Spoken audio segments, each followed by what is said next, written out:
Andor, cara, o que te levou a trabalhar com essa parada de energia masculina, o White Pill? O que é White Pill? Faz um resumão aí pra gente começar esse Nosso assunto. público é meio É que nem leigo eu, nessa, assim. nesse ponto. Explica a diferença das pills e...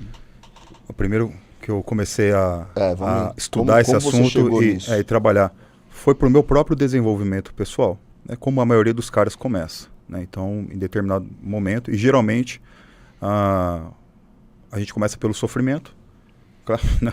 A água bate naquele lugar, né? A gente começa a querer se movimentar, né, Rick? Exato. E geralmente esse sofrimento, quando o cara começa a buscar desenvolvimento pessoal, é que geralmente a área da vida dele de relações começa a ficar afetada, ele não começa a entender por quê.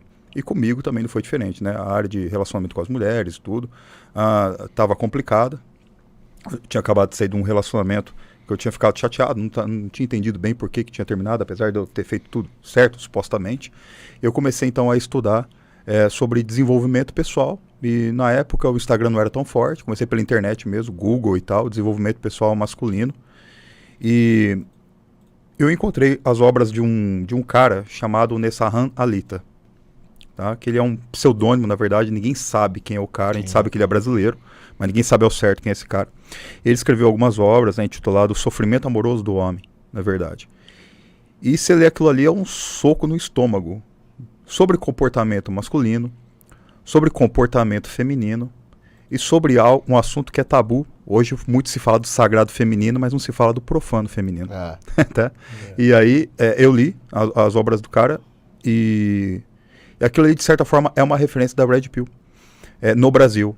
A referência ao Red Pill fora, né, é do um cara chamado Rollo Tomás, do Rational Male.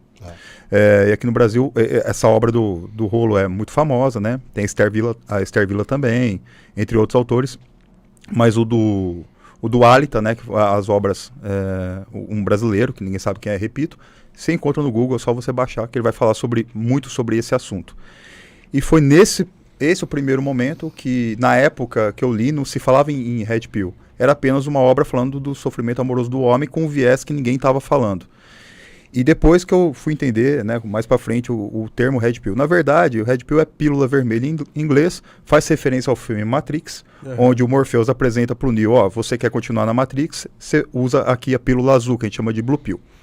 E se você quiser sair da Matrix e ter um contato com a realidade que não é tão bonita quanto você pensa, você vai aqui tomar a Red Pill, a pílula vermelha.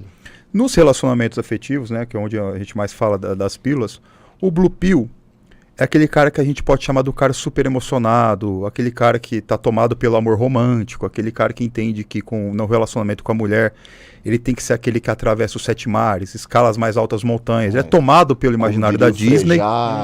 Que vai do céu ao inferno. Exatamente, né? Então o cara tomado por esse imaginário e que muitas vezes ele tem na psique dele, no pensamento dele, no mindset dele, uma espécie de sacralização do feminino. Então a gente foi meio que domado a entender as mulheres como seres muito puros, santificados. Até superiores, né? Exato.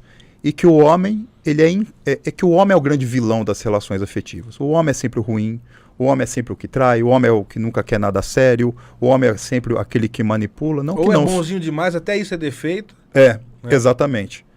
E ali a gente vai entrando em contato então com esse conhecimento e fala, peraí, não é bem assim que a coisa funciona na prática.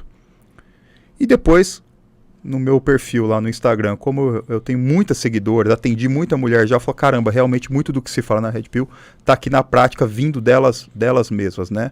A gente pode depois destrinchar esse assunto para não ficar nada mal explicado ou mal interpretado e que leve a interpretações mais sombrias, ruins, né? Que é isso não quer com os caras.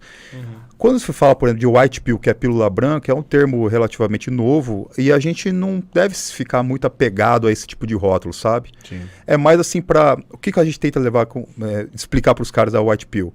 Olha, muitas vezes quando o cara ele toma a pílula vermelha, ele fica revoltado. É assim que a coisa funciona. Fica radical, né? Ele fica radical. Ele entra em guerra contra as mulheres, né? Porque isso reverbera muito forte nele por questões ainda mais profundas que depois a gente pode abordar.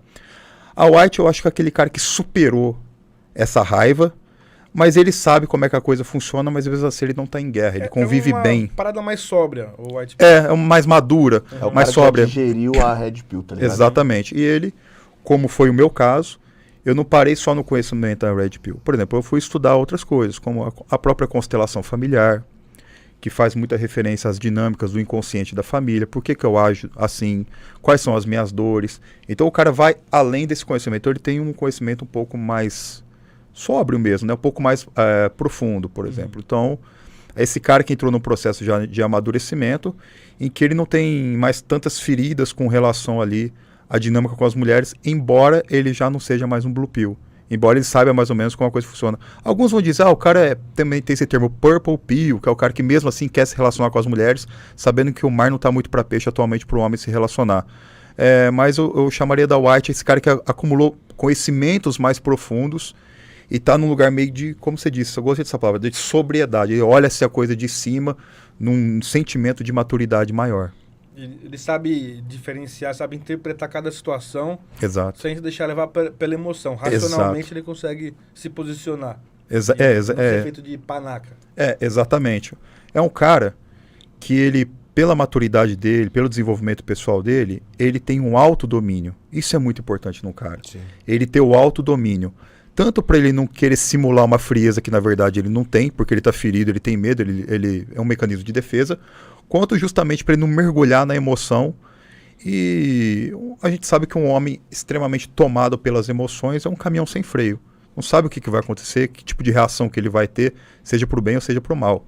Então, este homem os caras querem muito dominar a relação, né? Tem um domínio ali, de certa forma, ali, sobre liderar a relação. Uhum.